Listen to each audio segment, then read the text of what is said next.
دا د هانګ کانګ چیونګ چو بند میله ده چې په نیمه شپه کې 12 زړور ګډونوال د 80 فوټه برج څخه خواږه راټولوي.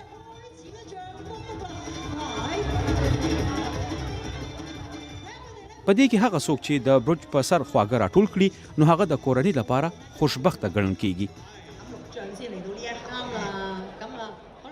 د هانګ کانګ لسګونه زره اوسیدونکي او سیلانیان د چیونګ چاو کوچني ټاپو وزمه کې میلې لپاره ورغلي.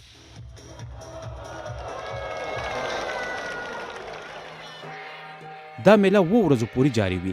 په دې کې رنگین پریډ ترسره شوی او خپلې روایتي موسیقي او نورې دستوري هم کیږي.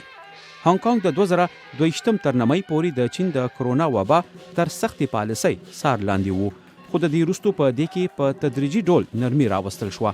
د دې په نتیجه کې د چیونګ چو ټاپو کلنۍ ورځنۍ جشن په بشپړ توګه لمانځل کیږي. د دې ترڅنګ د بودا د زیږیدو ځای جشن هم لمانځل کیږي چې له تیرو 3 کلونو راهیسې ځنډول شوی وو.